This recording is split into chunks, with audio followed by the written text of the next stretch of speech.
kesempatan untuk bangkit, terkhususnya berkaitan tentang akhirat.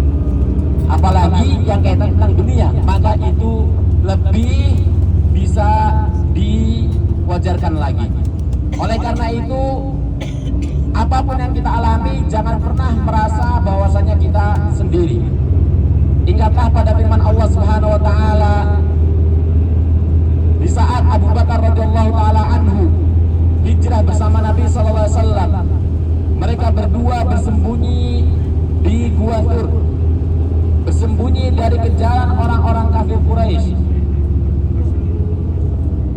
Abu Bakar sangat khawatir kalau seandainya kaum musyrikin menemukan mereka, maka niscaya akan terbunuh mereka berdua. Karena besarnya hadiah yang dijanjikan oleh orang-orang kafir Quraisy kepada orang-orang atau kepada siapapun yang menemukan Abu Bakar dan Rasulullah sallallahu alaihi wasallam. Maka kemudian di sini Allah Subhanahu wa taala memberikan ketenangan kepada Abu Bakar khususnya. Innallaha ma'ana. Sesungguhnya Allah bersama kita. Berarti apapun yang terjadi jangan pernah risau. Yang penting utamakan dalam prinsip kita ini, dalam diri kita ini 3 hal, yaitu tawakal. Kita tawakal kepada Allah, kemudian kita ikhtiar, dan kemudian kita doa. Dan itu berputar terus menerus. Kita tidak bisa mendahulukan tawakal dibandingkan ikhtiar. Artinya kita tidak ikhtiar, tidak berusaha.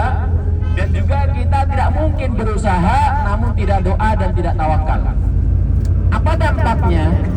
Orang-orang yang ikhtiar saja, berusaha saja tanpa adanya tawakal dan doa, walaupun dia sukses nantinya, itu dikhawatirkan akan seperti Qarun, yaitu seorang yang sangat kaya raya hidup pada zaman Nabi Musa alaihissalam. Saking kayanya, kunci-kunci gudang perhiasannya itu dipegang oleh 6 orang yang badannya besar dan kuat-kuat. Ini saking banyaknya kekayaan Qarun. Namun di saat Nabi Musa berdakwah kepada Qarun dan menyebutkan atau mengingatkan Qarun bahwasanya semua rezeki yang ia dapatkan itu dari Allah, namun dengan congkaknya dan sombongnya Qarun mengatakan bahwasannya itu semua adalah hasil jerih payahnya. Maka di sini jamaah bisa, jikalau mendapatkan rezeki, bisa mengatakan hada min fadli rabbi. Ini merupakan apa fadli rabbi? Merupakan karunia dari Allah Subhanahu wa taala. Oleh karena itu jangan pernah sekalipun merasa bangga akan pencapaian yang diraih, tapi libatkanlah Allah akan segala hal yang kita dapatkan dari kebaikan. Jangan lupakan Allah Subhanahu wa taala. Karena apa yang kita terima itu semuanya dari Allah Subhanahu wa taala. Kemudian sebaliknya, kalau mendapatkan musibah juga jangan mengeluh kepada Allah Subhanahu wa taala, dalam artian mengeluh yang sifatnya itu membuat keimanan kita goyah. Semisal tertimpa suatu penyakit dengan mengatakan, "Ya Allah, kenapa sakit?" Atau "Kenapa anak sakit?" Sampai terlontar dari mulutnya misalnya ucapan-ucapan kekufuran. Misalnya, "Ya Allah, apakah Engkau ada?" Itu tidak boleh. Naudzubillah min dzalik.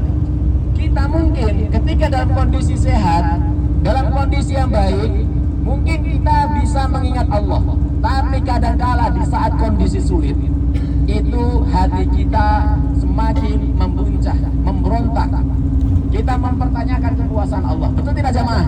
Betul. Oleh karena itu, bagaimana caranya agar hal ini tidak terjadi? Maka kita kembalikan kepada sebuah kaidah dalam Islam.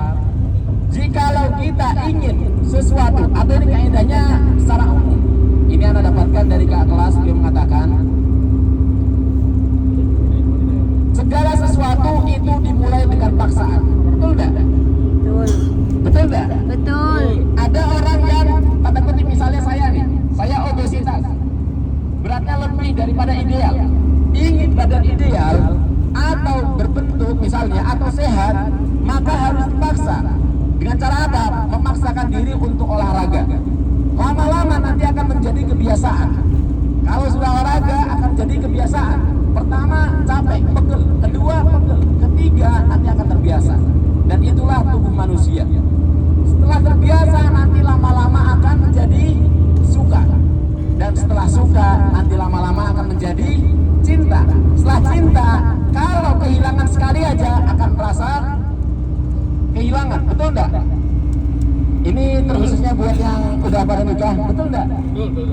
Jadi kalau ngerasa tidak ada di sampingnya pasangannya itu nanti rasanya akan berbeda banget. Ini kemana ini pasangannya?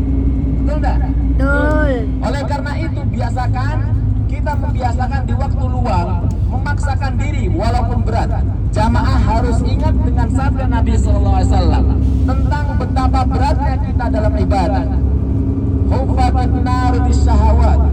Neraka itu dikelilingi oleh syahwat, dan syahwat itu adalah sesuatu perasaan di dalam hati kita yang kita itu sangat suka dengannya. Kita condong untuk melakukannya. Dan hati manusia itu biasanya lebih condong kepada kesenangan. Yang mana kesenangan ini mayoritas adalah kemaksiatan. Betul tidak? Betul. Orang konsumsi khamar atau narkoba enak nggak? Enak. Bagi orang enak karena dia akan membuat mufleh, akan membuat tenang mungkin. Ini kenikmatan walaupun sesaat. Oleh karena itu kita harus menjaga dari perbuatan-perbuatan tersebut. Kemudian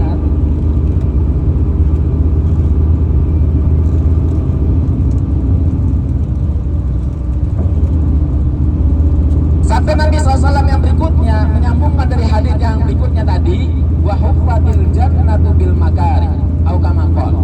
Dan surga itu dikelilingi oleh makar. Makar itu adalah sesuatu yang membuat hati kita merasa keberatan, merasa sulit. Bukan hati kita setuju dengan perbuatan tersebut atau enggak, tapi hati kita merasa berat untuk melakukannya. Apabila kita melakukan kebaikan, kemudian ada orang lain yang mengganggu perbuatan baik kita, kemudian hati kita menjadi tidak nyaman atas gangguan tersebut. Apabila kita melakukannya, kita semakin tidak nyaman, kemudian kita meninggalkannya, itulah namanya makar.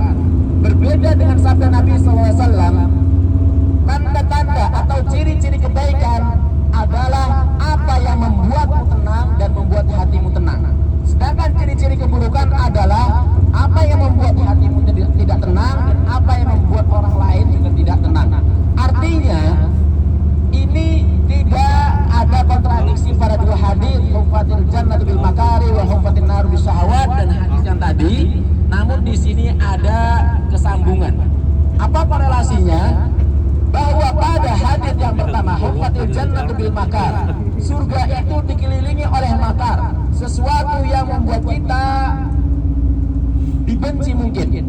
Banyak keburukan di dalamnya apabila kita melakukannya, banyak rintangannya. Tapi jika kita melakukannya, hati kita menjadi tenang. Ada nggak orang yang berbuat kebaikan,